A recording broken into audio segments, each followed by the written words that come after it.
All right, let's talk about something really cool today, a powerful tool that often flies under the radar for a lot of researchers, abductive analysis. It's basically a method for solving the mysteries that are hiding deep inside your data. And honestly, it might just change how you look at your work entirely. We've all been there, right? You're buried in your research, things are clicking, and then, bam, you hit a piece of data that just makes you stop and go, huh? Wait a second. Something that completely contradicts everything you expected. But here's the thing, that moment of confusion, that's not a roadblock. It's actually a signpost. It's a clue that you are right on the edge of finding something totally new. And abductive reasoning, that's the key that's going to unlock that door, turning that confusing puzzle into a genuine aha moment.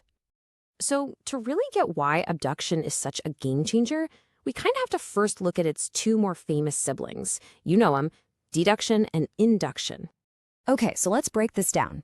Deduction, that's your classic Sherlock Holmes stuff, right? It's top-down. You start with a big theory and see if your evidence backs it up. Induction is the total opposite. It's bottom-up. You look at a bunch of specific facts and try to build a new theory from the ground up. But abduction is different. That's where the real magic is. It kicks off with a surprise, something that doesn't fit, and it works backward to ask what's the most likely story here. So, what is it really? At its core, abduction is the art of the insightful guess. It's not about proving something with 100% certainty or building a massive theory from nothing. It's about generating the most compelling, most plausible story that can explain why something unexpected just happened. And the guy we have to thank for this awesome idea is an American philosopher named Charles Sanders Peirce. Way back in the late 1800s, he was the one who pointed out this third way of thinking, and he saw it as this totally essential part of how we make new discoveries. And this right here, this is the absolute key to what Peirce was talking about. He argued that, look, deduction and induction are fantastic for testing ideas you already have or for organizing them. But abduction, that's the actual engine of creativity. It is the only one that truly introduces a brand new idea into the world. Okay, enough theory. Let's make this real. Let's dive into a little workplace mystery and see how this actually works. So, picture this. A company rolls out some new software, and it is terrible. It's clunky, it's slow, it's not intuitive at all. But here's the weird part, the surprise. The frontline employees are genuinely excited to use it. This makes absolutely no sense, right? This is our puzzle. Now, if you tried to solve this with the other tools, you'd probably miss the mark. With induction, you might just observe their excitement and conclude, wow, these people must really value innovation. But that's a huge generalization from just one behavior. And deduction might lead you to assume, oh, they must be responding to some new incentive. But what if that's not even true? You see how you could easily miss what's really going on? But abduction flips the script. It doesn't try to force a conclusion. Instead, it just asks this really simple but powerful question. What story could we tell that would make this strange, enthusiastic behavior seem completely logical? This is where the fun begins. We start brainstorming. Could it be about identity? Maybe they just want to be seen as the tech-savvy ones on the team? Or maybe it's simple peer pressure. Could it be a fear of getting left behind? Or, and this is a good one, is there some hidden benefit to this clunky software that we just can't see from the outside? See, abduction is all about dreaming up these competing stories so we can figure out which one to investigate. Now, I know what you might be thinking. Isn't this just wild guessing? And the answer is no, not at all. There's a real method to the madness. It's like a detective's toolkit for getting to the bottom of things. And here it is, the actual workflow, your 4-step playbook. Step 1, you hunt for those surprises. You flag anything that doesn't fit.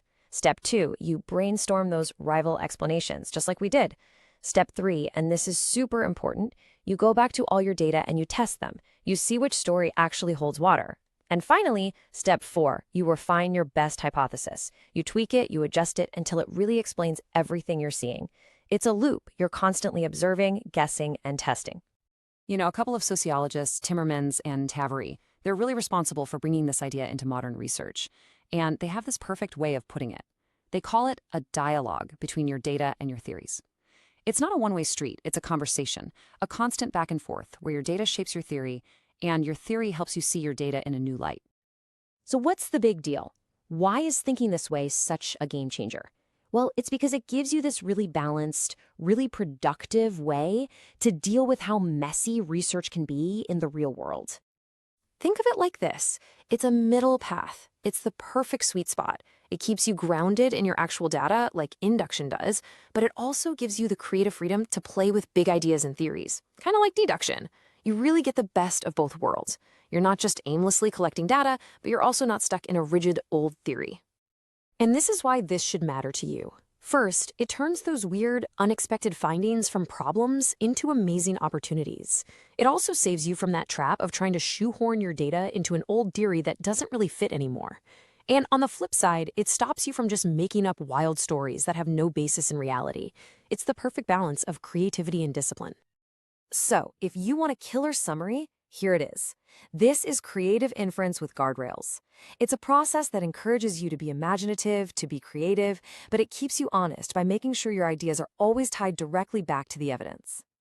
I love this phrase. It's not just imagination, it's rigorous imagination. You're bringing together the creative leap of an artist with the disciplined, evidence-based approach of a scientist. It's just a powerful, powerful combination. So the next time you're looking at your work and you hit one of those moments that makes you say, huh? Don't get frustrated. Don't ignore it. Lean into it. Because that little puzzle, that moment of confusion, that could be the start of your next great discovery. So the only real question is, how are you going to turn your next huh into an aha?